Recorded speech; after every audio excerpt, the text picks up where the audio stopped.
kulanti wacan wanaagsan daawadayaal idil hantiinba kusoo dhawaada mar kale qaybtii cabdisamad xalliye oo aan ku eegnay oo dabcan aan kaga hadlaynay habdhaqankiisii iyo waxyaabihii markaasi dabcan uu social media uu ka bilaabay ee ku saabsanaa haweenka iyo guud ahaan dhaqdhaqaaqyada markaasi uu kaga hadlayo haweenka iyo dhalinyarada waxyaabaha markaasi kala haysta axmed cabdi maxamed oo dabcan barnaamijka horey ila falanqeeyay ayaa haddana ila fadhiyo oo aqoon gaar ah u leh cabdisamad xalliye oo in badanna markaa isla soo shaqeeyeen. axmed oo kusoo dhaweynaya marka hore. waa mahadsan tahay wadani aad baa mahadsan tahay. waayahay qaybtan waa qaybtii labaad oo aan uga hadlayno waa kuma cabdisamad xalliye. waa tahay si dadka la daawanaya ay maaragtay wax badan ay uga fahmaan cabdisamad xalliye. waana sii daba socon doonaa insha allah barnaamijkan oo dad badan oo kala yaqaanana iyo dad badan ay soo wada shaqeeyeen. waxaan isku dayaynaa inaan soo galo joojino maaragtay ayna noqon keliya qof iyo laba aysan noqonin laakiin dad badan oo cabdisamad waxaa weeyaan ay aad isu yaqaaneen oo wariyaal waliba u badan waa soo galo joojin doonaa haddii alla idmo insha allah. marka niyow waxaan aada u baarayay maalmahanba cabdisamad xalliye yani fikradan uu qabo bal waxa ay tahay runtii waxaan aan maaragtay wax uga weydiinayay dad badan oo dad ku dhow ah oo yaqaano dad badan waxay ii sheegeen in uu niyo waxaan dadku waa ku kala aragti duwan yahay horta. waa tahay dadka saaxiibada la ahaayo u dhawaa runtii way ku kala aragti duwan yihiin. dad waxay leeyihiin barnaamijkan waa barnaamij ninkan loo tababaray oo maaragtay la rabo in ay u tababareen dad fikradan aaminsan si uu isaguna ama dad kale usii tababaro ama dad kale oo fikirka aaminsan loo helo baa maaragtay saas dad aragtida dad baa qaba. waa garta aragti kalaa jirta oo iyadana dadka markaad la sheekaysato kaaga soo dhex baxaysa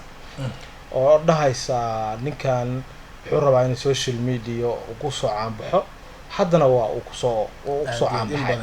waa tahay hase ahaatee aniga baaritaankay wax taa ka duwan baa ii soo baxay. nin afrikaan ah oo dadkan youtuberreyda ah oo isla fikradan xalliye uu ka hadlayo ee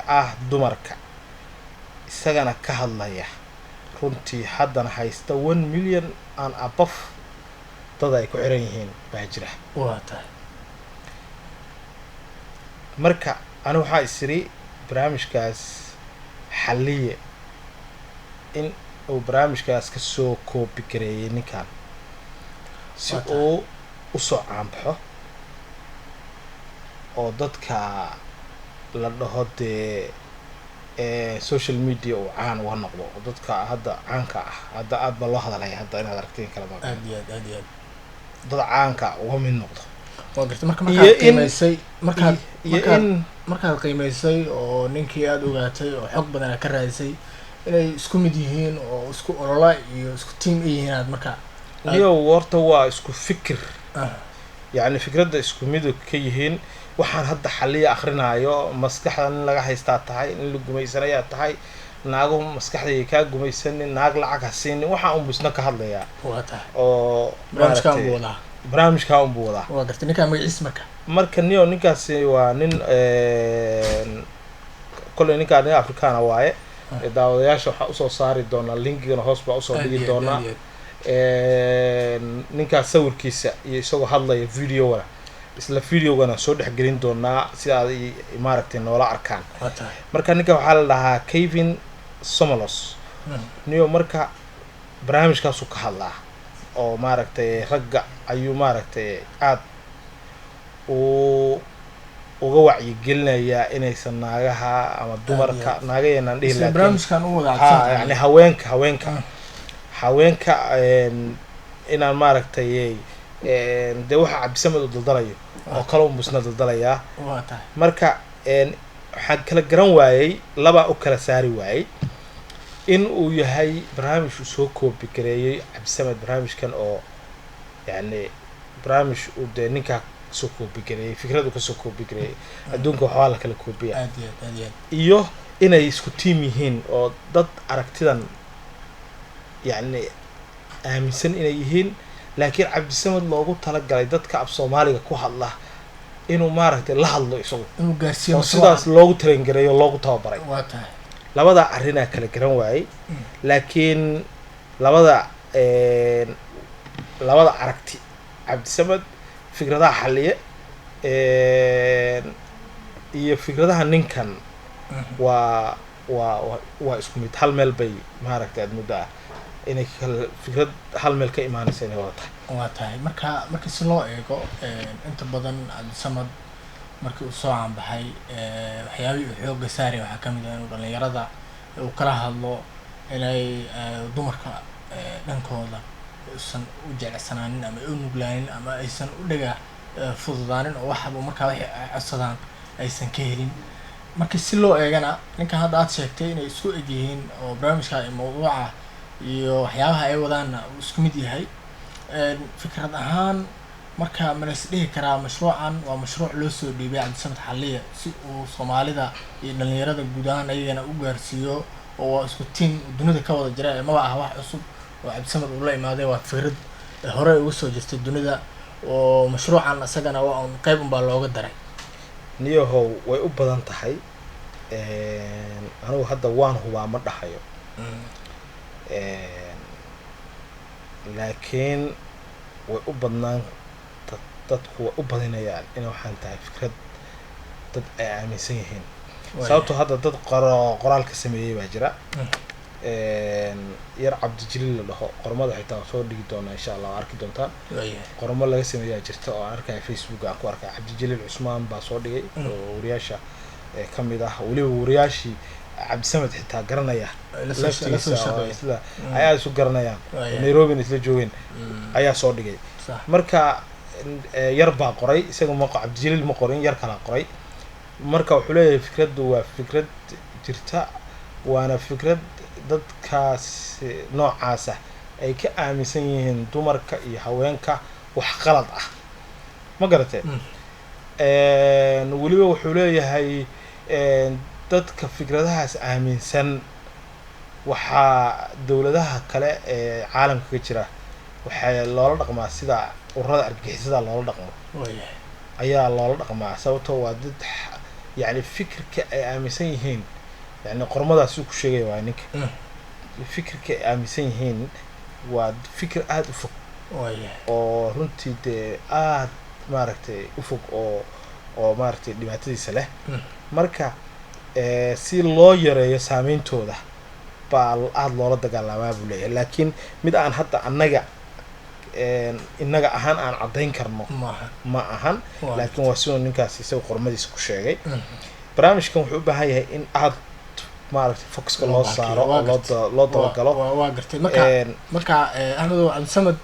dadka soo wacaya markuu qabanayo barnaamijyada live-ka ah waxay u badan yihiin dhalinyaro rag ah oo inta badan fikradahan qaarna la dhacsan qaarna su-aalo kasii weydinaya inuu faahfaahin ka bixiyo waxaan wuxuu yahay wuxuu ula jeedo iyo beesha uu markaa rabo inuu ku jaangooyo ninkan kale Kevin aad soo baartay isku midka ay yihiinna markaad barnaamijyadiisa dhigaysatay dadka soo wacaya oo weydinaya fikradahan iyo waxaan tala weydinta ugu badan yay ka imaanaysaa ma rag baa mise dumar yaa soo wacaya dadka soo wacaya fikradiisa ka qayb qaadanaya yay u badan yihiin niyo ninka horta isaga barnaamij live soo fariistaa Kevin ku dad barnaamij live soo fariistaa dadku way ka qayb qaadanayaan barnaamijka way soo wacayaan dad baa video call ku soo wacaya dad baa maaragtay si kale u soo wacaya intaba marka dadku su'aalay weydiinayaan isaga su'aalo weydiinaya fikradaas uu kala hadlaya wuxuu leeyahay adiga ahmiyad ha siinin qofka aad la socoto iyo naagta aad shukaansanayso iyo qofka aad la sheekaysanayso gabadha aad la sheekaysanayso iyo waxaa ahmiyad ha siinin ahmiyad naftaada sii adiga maaragtay isdhis adiga maaragtay nin noqo waxyaabahaas dee ayuu maaragtay uu maaragtay xoog ku saarayaa marka waa un isla fikraddii tii oo kale barnaamijka haween aan arkay ka qayb qaateen oo isagu leeyahay oo ka hadlaya dhinaca guurka oo dhahaya haween intaasoo sanaan aan guur la-aan ahay intaasoo maaragtay maanan guursan waa jira haween soo wacay laftigiisa laakiin cabdisamed dee haween wacaya maynaa arkin innaga haween caayaya mooyaane kuwa wacaya maynaa arkin hadda qudheeda wuxuu lahaa 14 October 14 February waxaan qabanayaa tababar baan qabanayaa uu lahaa marka oo berri aan maalaynay tahayba marka waad aragtaa dee waa fikrad uu rabo dee dad badan inuu sii gaarsiiyo kolley inay gaarto uu rabo marka bal waan arkaynaa laakiin mar walba waxaan dabageli doonaa fikirkan inuu yahay fikir maaragtay sumaysan iyo inuu yahay oo bulshada dee looga digi iyo inuu yahay fikir oo cunugan iska raba uun inuu wax si laablakac ah uu ku galay oo dhalinyaranimo u geysay inuu yahay iyo inuu wax ka dambeeyo isaga wax kasii dambeeyaan oo qolo kale baan ogaan doonaa marka isaga laftigiisa haddii aan helnana dee inaan daawadayaasha soo hor fariisino oo isku dayaynaa aan weydiino waxaa ku kalifay hadday noo suurta gasho waay waa gartay dhalinyarada marka laga soo tago cabdisamed iyo ninkan inay isku mid yihiin dhalinyarada la dhacsan cabdisamed barnaamijkan u wado iyaga ku dhiirigelinaya inuu hor usii wado iyaga maxaa loo fasiran karaa dee dhalinyaradu horta markii dhalinyaradu ma wada taageersana fikradda cabdisamed xalliye intooda badan way kasoo horjeedaa laakiin dee mid iyo labo iyo saddex iyo afar oo taageerayo oo dee mataqaanaayay isleeyahay wallahi ninkan wuxuu soo kordhiyay wax wanaagsan dee waa laga yaabaa fikradda ay la wanaagsan tahay waa iska suurtagal soo dadku waa dadow badane waay waxaa weeya nin baa wixii adiga tuur kula leh isaga ay la wanaagsan tahay la toosan tahay marka taas weeye taas midaas waa gartay cabdisamed markii iskuulkan dambeysay waxaad sheegtay inuu ahaa nin aadi ah oo aad wada shaqaynaysaan oo wada shaqayn idinka dhexayso oo barnaamijyadeeni hore aad si fiican ugu sharaxday oo aad ku sheegtay maalmihii u dambeeyay waxaa loo arkay social media isagoo la wado oo kalibiye iyo muuqaalo uu hore u duubay warbixino uu telefishin u diray oo kaga hadlayo hal abuurka gabdhaha iyo sida ay lafdhabar ugu yihiin arrimaha bulshada iyo ganacsiga iyo gaar ahaan magaalada Nairobi iyo xaafadda Soomaalida Islii ee ganacsigaas iyo horumaradaas gabdhaha uu soo bandhigayay dadka waxay isweydiinayaan marka cabdisamed xaguu gabdhaha kala qaaday cugdadan xagee ka timi maxaa ku riixaya in waxyaabaha uu sameeyo ma waxaa jira wax dumarka nacsiiyey oo la soo kulmay cabdisamed warbixinadaas adiga ma dhageysatay maxaa kaaga baxay dee horta cabdisamed sidaan qaybtii hore ku sheegay waa cabdisamed waa nin wariye ah xirfadda wariyenimo uu leeyahay RTN uu kasoo shaqeeyey oo uu joogay warbixino badan oo uu sameeyey oo waliba abuur ah oo haweenka uu ka sameeyey oo wareysanayo gabdha la tababarayo IMS ay tababarayso iyo oo Muqdisho iyo meelaha waliba ka tagay iyo haween kale oo isla joogo intaba barnaamijyo iyo warbixino uu ka sameeyey waaba la helayaa internetkana ku jiraan iyaga qudhooda meesha soo dhigi doona dadka iyaga dadweynuhu ina daawanaya iyaga qiimeyn doona laakiin waxan waa kolley waa wax cabdisamed xalliye xilli dambe ku dhashay siday ugu dhasheen iyo siday ugu yimaadeen waa arrin kale oo iyada qudheeda baaritaan u baahan in la ogaado u baahan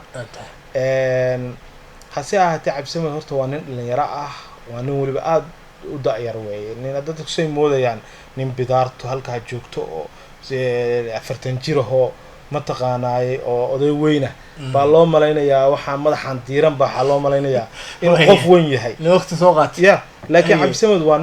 nin aada u yar waa nin dhalinyaro ah runtii aada u yar waay waxaa weeyaan dee bidaarta iyo cirada iyo dadka waxyaabahaas waa laga yaabaa inuu qofku maaragtay ay yaraan iskaga gasho laakiin nin aada u yar inuu yahay runtii baan anigu baan ogahay laakiin dadku bidaarta iyo markay arkaan iyo waxaas waxa la leeyahay kan maaragtay waa konton jir kama yara waa hoos u bax marka laakiin nin yar oo dhalinyaro ah oo runtii aada u wanaagsan caqli badan xikmad badan fariid ah runtii maaragtay buu ahaa laakiin dee waxa weeyaan wax kasta dee way imaan karaa adduunyadu wayse adduunyadu tii aan maaragtay waa iska waayo badan tahay waxa weeyaan waxaa laga yaabaa ninkii shalayto aad ku ogeyd meel aad ku ogeyd oo si kale inaad u timaado oo iska dhici karta waa hagaag daawadayaal intaa ayaan kusoo afmaraynaa barnaamijkeenii nuxurka dhacdooyinka oo aan ku eegeynay qaybtii labaad waa kuma cabdisamed xaliye oo aan in badan ku gorfaynay barnaamijyadeenii hore haatana aan dabcan in badan aan isu dul istaagnay inagoo dabcan mawduucan wax badan markaa doonayna inaan ka ogaano ugana dhaamino daawadayaasheena markaa ku xiran janalkeena nuxurka dhacdooyinka si ay u ogaadaan qofka uu yahay cabdisamed xaliye waxyaabaha barnaamijkan markaasi ku riixay iyo ololahan uu wado cidda markaasi dabcan fikir ahaan ka caawisay iyo halka uu marka horeba ka imaaday waxaa barnaamijka qayb igala ahaa oo dabcan ila falanqeynaya axmed cabdi maxamed axmed toronto anigoo ah cabdirasaaq wadani ayaa barnaamijka dabcan idiin qaadaa dhigayay intaan ku kulmayno barnaamijkiisa xiga nabadgelyo